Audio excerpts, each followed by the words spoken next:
तो आज हम कुछ एंट्रीज देखेंगे, जैसे कि यहाँ पे डेट के हिसाब से एंट्रीज दी है। यहाँ पे दिया है कि Rajkumar started business with the cash 5 lakh rupees. Okay, तो हम राजकुमार ने क्या किया, बिजनेस में कैश लिए, तो कैश अकाउंट डेबिटेड और कैपिटल अकाउंट क्रेडिटेड से हम एंट्रीज ये वाली करेंगे। ठीक है, उसके बाद ये 2 डेट की है, यानी कि तारीख की है, और यहाँ पे हम ये 4 डेट की जो डेट की यहाँ पे एंट्रीज देखेंगे। सो डिपॉजिट कैश इनटू देना बैंक 50,000, यानी कि हमने देना बैंक में जो कैश डिपॉजिट किए, तो देना बैंक अकाउंट डेबिटेड और कैश अकाउंट क्रेडिट की इसकी एंट्रीज हो जाएगी। Purchase computer from the Bridges 30,000 and 80% GST paid by cheque. Okay, तो ये सब कुछ जो हमने ट्रांजैक्शन किया है वो बैंक से किया है। ठीक है, तो इसलिए कंप्यूटर अकाउंट हम डेबिटेड कर देंगे।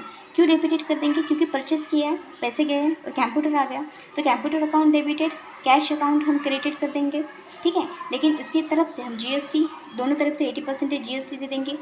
परचेस कंप्यूटर अकाउंट हम डेबिटेड कर देंगे, तो computer account debited, GST account debited, और बैंक से हमने पैसे दिया है तो बैंक अकाउंट क्रेडिटेड 30,000, और उसमें प्लस 80% GST भी आ जाएंगे। कुछ इस तरीके से देखिए, कंप्यूटर अकाउंट डेबिटेड, GST, ये GST दिए है और बैंक अकाउंट से हमने पैसा दिया है, पैसे दिए, यानी कि कंप्यूटर आ गए, पैसे गए, कितने पैसे गए 35,400, क्योंकि इसमें प्लस हमने GST दिया है और इसका एक्सप्लेनेशन भी हमने दिया है।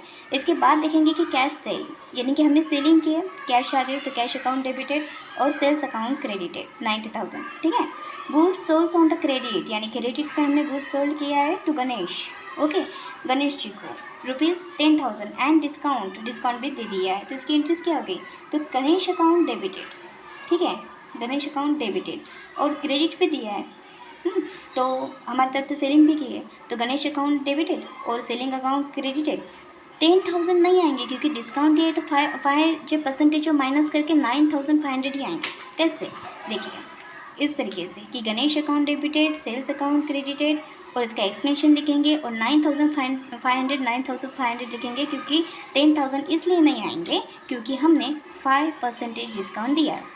ओके, इसके बाद गणेश रिटर्न गुड्स 950, हमारा जो बेचा हुआ माल है वापस आ गया, तो हम क्या करेंगे, रिटर्न इनवर्ड अकाउंट डेबिटेड कर देंगे और गणेश अकाउंट हम क्रेडिट कर देंगे इसी अमाउंट से।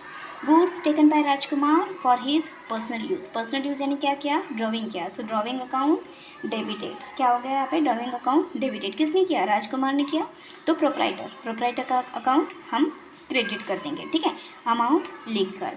उसके बाद है paid telephone charges 500 rupees and taxi fees 200 rupees, यानी कि हमने खर्चा किया है।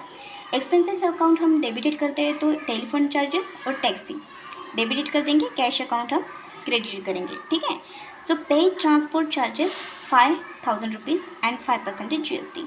ट्रांसपोर्ट चार्जेस दिए, यानी कि एक्सपेंसेस हो गए, तो एक्सपेंसेस हो गए तो क्या हो गया, transport charges account debited 5,000 rupees, और उसमें ही प्लस कर देंगे जो भी 5% है वो वाला।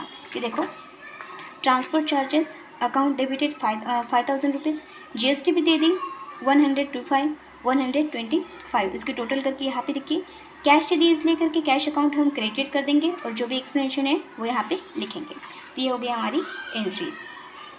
उसके बाद है पेड ऑडिट फीस, यानी कि फिर से खर्चा हो गया, तो खर्चा हो गया तो ऑडिट फीस हम डेबिटेड कर देंगे 5,000 रुपीज़ से।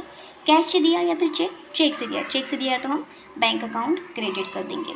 परचेस फर्नीचर खरीदी की, तो हमारे पास से क्या गया, कैश गया, तो फर्नीचर अकाउंट हम क्या करेंगे, डेबिटेड कर देंगे। ओके, उसके बाद चेक से हमने GST भी दी है, यानी कि फर्नीचर अकाउंट डेबिटेड, GST भी अकाउंट डेबिटेड और कैश। ठीक है, कैश दिया क्या, नहीं चेक है, तो बैंक अकाउंट हम क्रेडिट कर देंगे। हमारी एंट्रीज क्या आएगी फिर, फर्नीचर अकाउंट डेबिटेड, जो भी GST होगी वो भी डेबिटेड, और जो हमने बैंक से खर्चा किया है तो बैंक अकाउंट क्रेडिट। 70,000 का फर्नीचर हुआ, और जो 80% है GST, वो हमने GST प्लस किया, और 78,400 हमारी टोटल आ गई, हमने बैंक से पैसे दे दिए, और यहाँ पे एक्सप्लेनेशन लिख लिया। उसके बाद है sold motor car worth 1 lakh rupees. Okay, तो हमने मोटर कार जो बेच दी, हमारी तरफ जो पैसे वो पैसे आ गए, लेकिन GST भी हमने देना पड़ेगा। So sale proceed credited to our account, bank में पैसे जमा हो गए, तो बैंक में पैसे जमा हो गए इसलिए बैंक अकाउंट हम डेबिटेड कर देंगे। मोटर कार हमारी तरफ से गई तो मोटर कार हम क्रेडिट कर देंगे। GST भी हमने दे दिया तो GST भी हमने क्रेडिट करना होगा। जैसे कि देखो, बैंक अकाउंट हमने डेबिटेड कर दिया। मोटर कार की रुपीज़ थी 1 लाख रुपीज़। जीएसटी हमने दे दिया 9,000। इसकी टोटल करके हमने यहाँ पे लिखी। और बीइंग सोल्ड मोटर, तो ये हमने एक्सप्लेनेशन भी दे दिया। इसके बाद हमारे पास है कि पेड कैश टू कविता। हमने क्या किया, कविता को पैसे दे दिए। तो लाभ किसे मिला, कविता को। तो कविता अकाउंट डेबिटेड और वो अलाउड और डिस्काउंट, अरे वाह, डिस्काउंट भी मिल गया, यानी कि हमारा क्या हो गया, फ़ायदा हो गया। नॉर्मल जो रूल्स है वो क्या कहते हैं, नॉमिनल रूल्स हमें ये कहते हैं कि अगर कुछ भी फ़ायदा हो गया तो हम क्या करते हैं, क्रेडिटेड। ओके, तो कविता अकाउंट डेबिटेड कर देंगे।